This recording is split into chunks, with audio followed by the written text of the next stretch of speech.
Warahmatullahi wabarakatuh. Balik lagi bersama aku Faisal Anwara di Pondasi Podcast yang jadi inspirasi.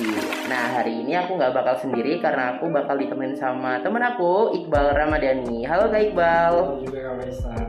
Oke, nah hari ini kita bakal bahas seputar dunia tauhid.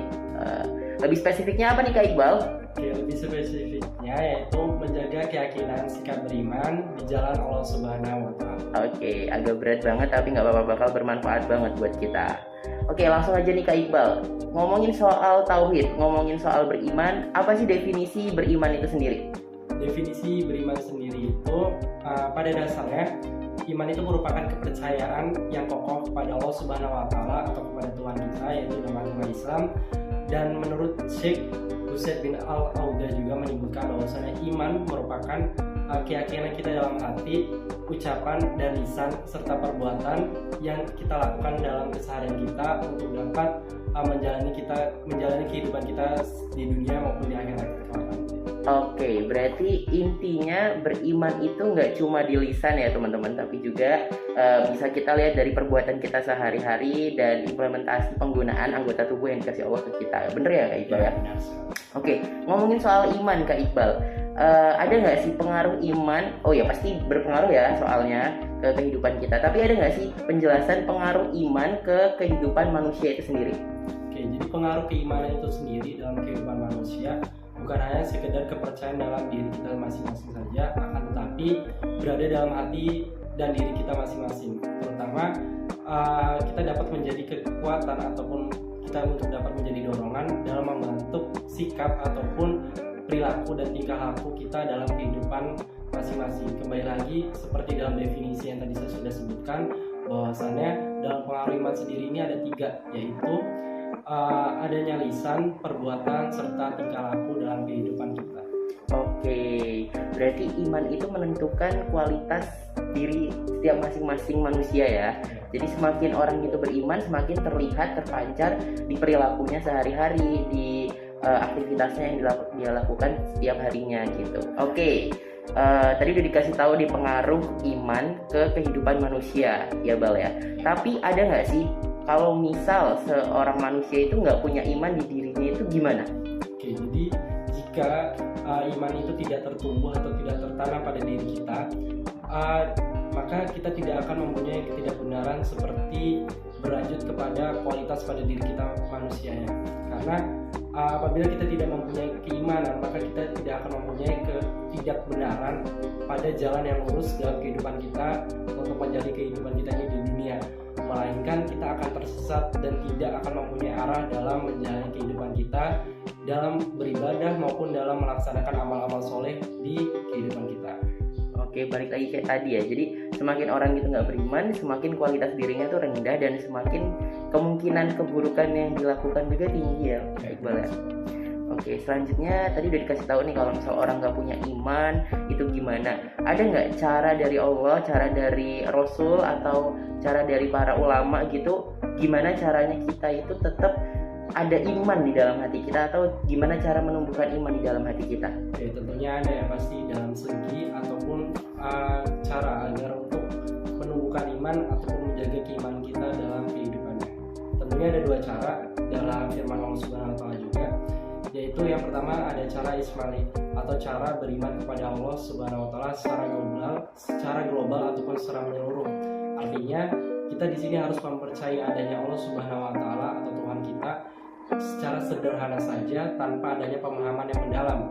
Artinya dalam hal ini Al-Quran sebagai sumber bagi ajaran Islam untuk dapat memberikan ajaran kepada kita umat manusia untuk dapat mempercayai adanya keyakinan kita terhadap Tuhan, yaitu dengan adanya zat-zat Allah Subhanahu wa Ta'ala baik yang Maha Esa maupun yang Maha Suci dan Maha Zat lainnya. Oke. Dan yang kedua ada juga nih Faisal, yaitu cara tafsir atau cara beriman kepada Allah SWT dengan cara rinci. Artinya cara ini kita harus dapat mempercayai Allah SWT secara rinci dan wajib juga mempercayai sepenuh hati bahwa Allah Subhanahu wa Ta'ala itu memiliki sifat-sifat yang berbeda dari sifat-sifat makhluknya, atau yang pernah kita pelajari yaitu sifat-sifat pada Asmaul Husna, yaitu dengan 99 asma Allah. Oke. Berarti ini keren banget ya, Allah tuh kasih life hack, 2 life hack. Yang pertama itu ijmali ya. Ini mungkin cara beriman untuk orang-orang awam ya, Bal ya. Jadi gimana caranya kita mengimani tapi dengan ilmu atau keilmuan kita tentang agama yang terbatas. Sedangkan untuk orang-orang yang notabene itu mengenyam pendidikan di pesantren atau lebih spesifiknya tuh ilmu agamanya dalam gitu ya, itu mereka pakai cara yang kedua, cara apa Bang? Tafsili gitu, lebih spesifik lagi. Oke, selanjutnya di sini saya juga akan menjelaskan ataupun saya akan menerangkan mengenai tentang firman dari Allah Subhanahu wa taala yang memiliki artinya, dan apabila diturunkan suatu surat, maka di antara mereka ataupun orang-orang munafik ada yang berkata, siapakah di antara kamu dan bertambah imannya dengan turunnya surat ini, adapun orang-orang yang beriman maka surat ini akan menumbuh imannya dan mereka akan merasa gembira. Artinya dalam hal ini juga iman itu bertambah atau berkurang. Bertambah atau berkurangnya keimanan seseorang merupakan ciri pada jiwa manusia, sebab jiwa manusia itu merupakan jiwa yang al-malakut atau yang tersembunyi dan rahasia dengan anggota tubuh serta dengan segala perbuatan yang termaksud dalam surat Al-Mulk dan ataupun dalam kasat mata. Artinya dalam hal ini jiwa manusia itu merupakan jiwa yang rahasia, artinya jiwa yang hanya dimiliki atau diketahui oleh Allah Subhanahu wa taala. Maka dalam hal ini sebagai manusia kita harus dapat menerangkan jiwa keimanan kita dalam pada dasarannya kita, yaitu Al-Quran dan Al-Hadis dan As-Sunnah pada Nabi Muhammad SAW sudah diajarkan. Oke, bener banget. Tadi tuh aku sempat kepikiran mungkin ceramah-ceramahnya kayak Ustadz Adi Hidayat Iqbal, kenal ya? Itu ulama kita ya, ulama besar kita, Ustadz Adi Hidayat, Ustadz Abdul Somad. Emang benar sih, tadi kutipan kata Iqbal, iman itu bertambah kalau enggak berkurang. Bertambahnya jika kita melakukan kebaikan atau melakukan hal-hal yang bernilai pahala, dan berkurangnya itu karena kita melakukan dosa. Bener banget. Itu aku sempat kebesit aja. Lanjutnya apa nih, Bal? Oke, selanjutnya kita tidak bisa menyangkal sih bahwasannya keimanan itu merupakan inti dalam agama kita ataupun agama Islam. Terlebih lagi agama Islam itu merupakan agama yang besar atau agama yang besar di dunia ini yang sudah termasuk di global ya. Jadi dalam persoalan keimanan ini sangat penting karena bukan hanya karena masalah keimanan saja, melainkan ada kaitannya dengan esensi ataupun eksistensi pada diri kita atau pada diri agama kita, yaitu agama Islam. Tapi juga dalam perbincangan kita seperti ini terdapat namanya konsep untuk memandai atau titik awal dari mula sebuah pemikiran teologi dalam orang-orang Islam pada awalnya, yaitu dalam surat Al-Ikhlas ayat 1-4 yang artinya, dialah Allah yang Maha Esa, Allah adalah Tuhan yang bergantung kepadanya dari segala sesuatu, dia tiada beranak dan tiada pula diperanakan, dan tiada ada seorang pun yang setara dengan dia. Artinya Allah Subhanahu wa taala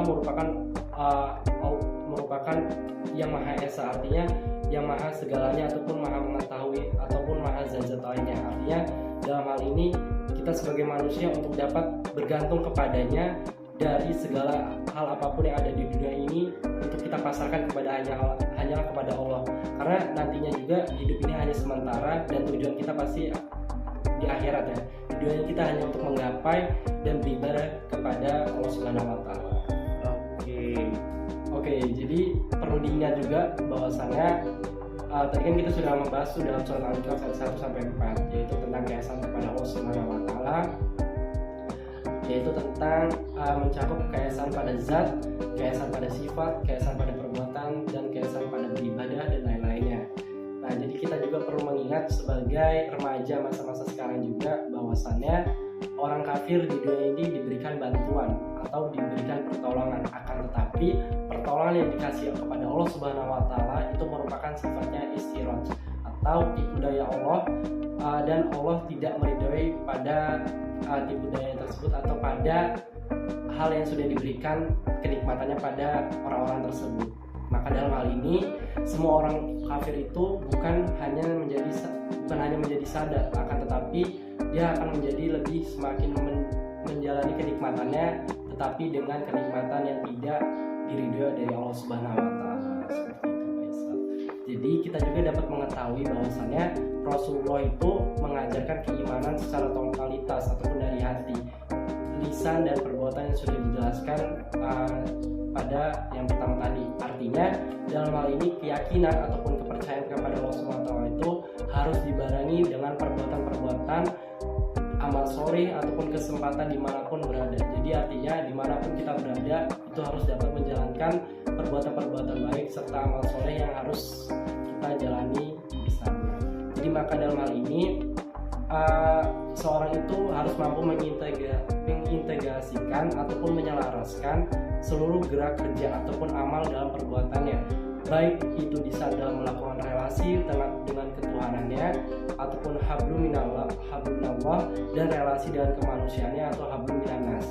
Secara istiqomah juga terciptanya jalinan relasional yang harmonis dan implikasinya kepada hamba dengan Tuhannya ataupun kepada Allah Subhanahu wa taala itu akan mengenyam kebahagiaan di dunia maupun di akhirat. Jadi itu kuncinya beriman dan menjaga keyakinan di jalan Allah Subhanahu wa taala untuk remaja-remaja yang sekarang ataupun umat muslim semuanya. Masya Allah, keren banget ya. Oke, teman-teman, mungkin aku sedikit simpulin nih penjelasan dari Iqbal.